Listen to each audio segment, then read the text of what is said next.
Hello everyone, welcome to కథల సవ్వడి. ఈ వీడియోలో నేను ఒక అందమైన ముగ్గు వేస్తూ మీకు ఒక ఆసక్తికరమైన కథను షేర్ చేస్తున్నాను. రాజ్య సరోజతో శృతి తన ఫ్యామిలీ గురించి అబద్ధం చెప్పలేదు, నిజమే చెప్పింది. నేనే అబద్ధం చెప్పాను, తను నిజంగా డబ్బులో పెరిగిన అమ్మాయే అంటాడు. శాలిని వీడి ఓవర్ యాక్షన్ అనుకుంటూ టాపిక్ చంద్ర మీదకు డైవర్ట్ చేస్తే వీడొచ్చి చెడగొట్టాడు అనుకుంటుంది. అది సరే, ఇప్పుడేం చేద్దాం అంటుంది. ఇలాగే వదిలేద్దామా, లేదంటే పెళ్లి జరుగుతుంటే చంద్ర చూసినట్లే చూసి ఊరుకుందామా అని అడుగుతుంది. కామాక్షి కోపంగా చంద్రకళ దగ్గరకు వెళ్ళి, ఇప్పుడు నీ కళ్ళు చల్లబడ్డాయా, నీ దాహం తీరిందా, నీ పగ మొత్తం చల్లారిందా అని అడుగుతుంది. విరాట్, అత్త నీ కూతురు చేసిన పనికి చంద్రనంటావేంటి అంటాడు. శ్యామల, నువ్వు ఊరుకోరా అంటుంది. అన్నింటికీ నీ భార్యను వెనకేసుకొస్తావు, చంద్ర సలహా ఇవ్వబట్టే కదా ఇదంతా జరిగింది అని అడుగుతుంది. కామాక్షి, అలా అడుగు శ్యామ అంటుంది. లేదంటే చంద్ర చెప్పిన వెంటనే ఈ చేపల రాజు పరిచయం అయింది, నా బిడ్డ అతనికి పడిపోయిందంట. అసలు ఇదెలా సాధ్యం? ఇదంతా చంద్ర ఆడిన డ్రామానే, వీళ్ళంతా చంద్ర ఉసిగొలిపిన మనుషులే అంటూ జగదీశ్వరితో, వదినా చూసావా నీ కోడలి పన్నాగం అని అడుగుతుంది. శ్యామల, నాకు కూడా అదే అనిపిస్తుంది వదినా అంటుంది. రఘురామ్, సిగ్గుండాలి ఆ మాట అనడానికి అంటాడు. చంద్ర విరాట్ శృతిని యాక్సెప్ట్ చేయడు అన్న వాస్తవం చెప్పింది. అంతేకాని పని కట్టుకొని వెళ్ళి ఫలానా జలరాశిని పెళ్లి చేసుకో, అతనే నీ రాకుమారుడు అని చెప్పలేదు కదా అని అడుగుతాడు. శాలిని రఘురామ్ని చూస్తూ, ఈ టైంలో ఇతనికి ఏమీ అవ్వట్లేదేంటి, పాయింట్ మాట్లాడుతున్నాడు అనుకుంటుంది.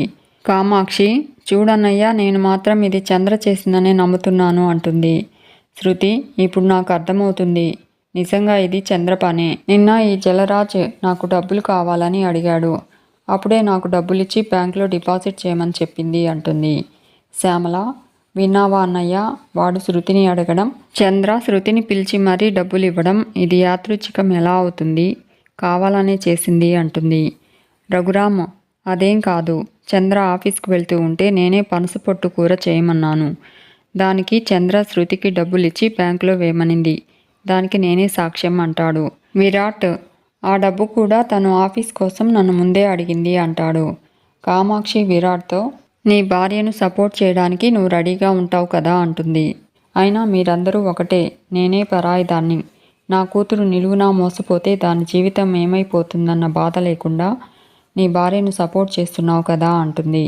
క్రాంతి, బాధపడకత్తయ్యా, ఈ పెళ్ళే చెల్లదు, మీరు కంగారు పడకండి, ఇది మోసంతో చేసుకున్న పెళ్ళి అంటాడు. కామాక్షి, కరెక్ట్గా చెప్పావు క్రాంతి, ఇది అసలు పెళ్ళే కాదు అంటూ శృతితో, ఆ తాళి తీసి వాడి మొహం మీద కొట్టు అంటుంది.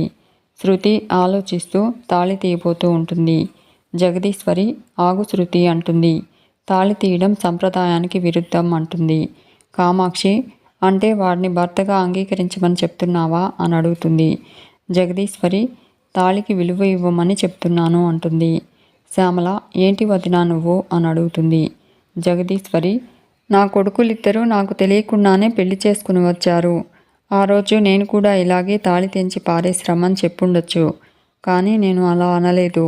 నా ఇంట్లో కానీ నా ఇంటి వాళ్ళు కానీ తాళికి విలువ ఇవ్వాల్సిందే, శృతి కూడా అతని దగ్గర డబ్బుందనే కదా ప్రేమించింది, ఆ డబ్బు మన దగ్గరుంది కదా అని అడుగుతుంది.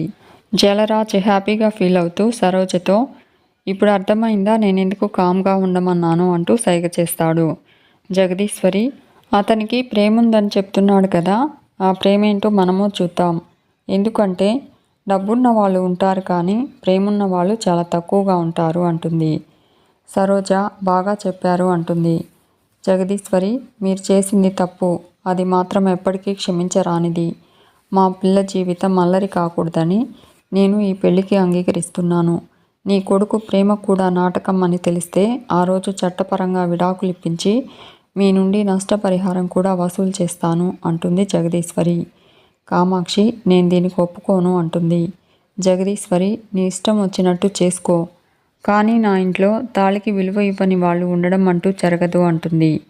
రఘురామ్, కరెక్ట్ డెసిషన్ జగదీశ్వరి అంటాడు. ఇప్పటికీ అందరి ముందు పరువు తీసింది చాలు, ఇంటికి వెళ్దాం పదండి అంటాడు. శ్యామల కామాక్షితో, కామా ముందు ఇంటికి వెళ్దాం పదా అంటుంది. కామాక్షి చంద్రకళతో, నా కూతురి జీవితం బలి తీసుకున్నావు కదా చంద్ర, ఇక నీ జీవితం ఏమవుతుందో చూస్తుండు అంటుంది. రాజ్ శృతితో బేబీ పద వెళ్దామంటాడు. ఇక అందరూ కారులో ఇంటికి వస్తారు. శృతి వెళ్ళిపోతూ ఉంటే బేబీ బేబీ అంటూ రాజ్ శృతి వెనకే వస్తూ ఉంటాడు. సరోజ ఏంట్రా ఆ కంగారు, వెళ్తున్నాం కదా అంటుంది. అందరూ ఇంట్లోకి వస్తూ ఉంటారు. శృతి కూడా ఇంట్లోకి రాబోతూ ఉంటే జగదీశ్వరి ఆగండి అంటుంది.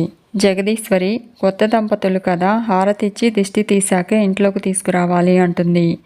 కామాక్షి తగలాల్సిన దిష్టి ఎప్పుడో తగిలింది కాబట్టే ఇలాంటి అనర్థం జరిగింది. ఇప్పుడు దిష్టి తీసినా ఏం లాభం వదినా అంటుంది. జగదీశ్వరి పద్ధతులు సాంప్రదాయాలకి ఎవరు విలువ ఇవ్వకపోయినా మనం ఇవ్వాలి కామాక్షి అంటుంది. ఇక నుంచైనా జరగాల్సినవన్నీ కరెక్ట్గా జరిపిద్దామని చెప్పి శృతికి రాజ్కి హారతి ఇచ్చి దిష్టి తీస్తుంది.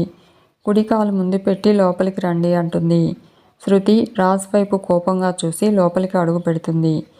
సరోజను కూడా రమ్మని పిలుస్తుంది జగదీశ్వరి. సరోజ కూడా లోపలికి వస్తుంది. రాజ్ సరోజ ఇద్దరు ఇంటి వైపు కొత్తగా చూస్తూ ఉంటారు. రాజ్ మొత్తానికి సామ్రాజ్యంలోకి అడుగు పెట్టాను, ఇక సింహాసనాన్ని దక్కించుకుని ఖజానా ఖాళీ చేయడమే మిగిలింది అనుకుంటాడు. సరోజ వీడు చెప్తే ఏంటో అనుకున్నాను, ఇల్లు ఇంద్రభవనంలా ఉంది అనుకుంటుంది. చేపల పుట్టెట్టుకుని తిరిగే నా కొడుకు బూరెల పుట్టలో పడ్డాడు అనుకుంటుంది. శాలిని శ్యామలతో చూసారా పిన్ని గారు, ఇంటివైపు ఎంత ఆశగా చూస్తున్నారో. అతని ప్రేమ శృతి మీద కాదు, ఈ ఆస్తి మీదని వాళ్ళ చూపులను బట్టి తెలిసిపోతుంది అంటుంది. శ్యామల ఆస్తి మీద కన్నేశారు అంటే గుడ్లు పీకి చేతులు పెట్టి పంపించేస్తా అంటుంది. జగదీశ్వరి శృతిని రాసిని దేవుడి గదికి తీసుకుని వస్తుంది. శృతితో శృతి నీ కాపురం బాగుండాలని దేవుడికి దండం పెట్టుకో అంటుంది. జలరాసును కూడా దండం పెట్టుకోమంటుంది. శృతి దేవుడికి నమస్కారం చేసుకుంటూ లైఫ్లో ఫస్ట్ టైం నేను సొంతంగా డెసిషన్ తీసుకుని నా జీవితాన్ని అందంగా మార్చుకుందామనుకున్నాను, కానీ నువ్వు నాకు అన్యాయం జరిగేలా చేశావు. నా లైఫ్ని సెట్ చేసే బాధ్యత నీదే అని దేవుడికి నమస్కారం చేసుకుని కామాక్షి దగ్గరకు వస్తుంది. అమ్మ సారీ అమ్మా అంటుంది. కామాక్షి నాతో మాట్లాడుకు అంటూ కోపడుతుంది. శ్యామల ఎందుకే దాన్ని కసురుకుంటావు, పాపం అది మోసపోయిన బాధలో ఉంది, వదిలేయి అంటుంది. జగదీశ్వరి మీరందరూ రూమ్ లోపలికి వెళ్ళి కూర్చోండి, నేను కాఫీ తీసుకొస్తాను అని చెప్పి శృతిని తీసుకెళ్ళమంటుంది. చంద్రకళ అత్తయ్య కాఫీ నేను పెడతాను అంటుంది. శ్యామల వాళ్ళను శృతికి అంటగట్టింది నువ్వే కదా, అతిథి మర్యాదలు చూసుకోవాల్సింది కూడా నువ్వే అంటూ వెళ్ళు అంటుంది. చంద్రకళ కిచెన్ లోపలికి వెళ్ళిపోతుంది. క్రాంతి శాలినిని రమ్మని చెప్పి వెళ్ళిపోతాడు. ఇక కామాక్షి కూతురు పెళ్ళి అలా చెయ్యాలి ఇలా చెయ్యాలి అని ఎన్నో కలలు కన్నాను, చివరికి ఇలా జరిగింది చీ అనుకుంటూ ఏడుస్తూ ఉంటుంది. జగదీశ్వరి రఘురాం శ్యామల కామాక్షి దగ్గరకు వచ్చి ఓదార్చుతూ ఉంటారు. కామాక్షి రఘురాంతో చంద్ర శృతిని పెళ్లి చేసుకునేలా చేసింది అంటుంది. రఘురాము ఆ మాటే అనొద్దంటున్నాను, చంద్ర విరాట్ మీద ఆశ చంపుకోమని మాత్రమే చెప్పింది, కానీ శృతి ఎక్కువే చేసింది అంటాడు. శ్యామల అన్నయ్య తనని అంతగా వెనకేసుకుని రావద్దు, ఆ పిల్ల కావాలనే చేసుంటుంది అంటుంది. జగదీశ్వరి సరే చంద్ర చెప్పిందనే అనుకుందాం, శృతి బుద్ధేమైంది, చదువుకున్న పిల్లే కదా, ఆ మాత్రం మంచి చెడు ఆలోచించుకోవాల్సిన పని లేదా? నిజంగా ఆ అబ్బాయి డబ్బున్న వాడే అయ్యుంటే మనం ఇలాగే మాట్లాడుకునే వాళ్ళమా అని అడుగుతుంది. కామాక్షి డబ్బే కాదు క్యారెక్టర్ కూడా లేదు, అది తెలిసే చంద్ర వాళ్ళను నా బిడ్డ మీదకి ఉసుకొల్పింది అంటుంది. రఘురాము అర్థం లేకుండా మాట్లాడుకో కామాక్షి, నువ్విప్పుడు బాధలో ఉన్నావు, అందుకే ఏదేదో మాట్లాడుతున్నావు అంటాడు. జగదీశ్వరి పెళ్లి జరిగిపోయింది కామాక్షి, ముందు శృతి జీవితాన్ని చక్కదిద్దాలి, ఆ అబ్బాయిని మనమే మంచి దారిలో పెట్టి ఏదో ఒక పని కల్పించి శృతికి ఏ లోటు రాకుండా చూసుకోవాలి, అది మాత్రమే మనం చేయగలం అంటుంది జగదీశ్వరి. శ్యామల అవును కామాక్షి ఏదో ఒకటి చేసి శృతి జీవితం నిలబెడతాం, నువ్వు ఏడవకు ఊరుకో అని చెప్పి వెళ్ళిపోతుంది. ఇక కామాక్షి ఆ చంద్రని మాత్రం నేను వదలను, విరాట్ శృతిని పెళ్లి చేసుకోకపోయినా చంద్రతో మాత్రం కాపురం చేయనివ్వను, ఆ చంద్ర జీవితాన్ని సర్వనాశనం చేస్తాను అనుకుంటుంది. ఇక చంద్రకళ కిచెన్లో కాఫీ పెడుతూ ఉంటే శాలిని చంద్రకళ దగ్గరకు వస్తుంది. శృతి రాసుని పెళ్లి చేసుకోబోతున్న విషయం తనకు ముందే తెలుసు అని చెప్పి తానే చంద్రకళకు ఫోన్ చేయించాను అని చెప్తుంది.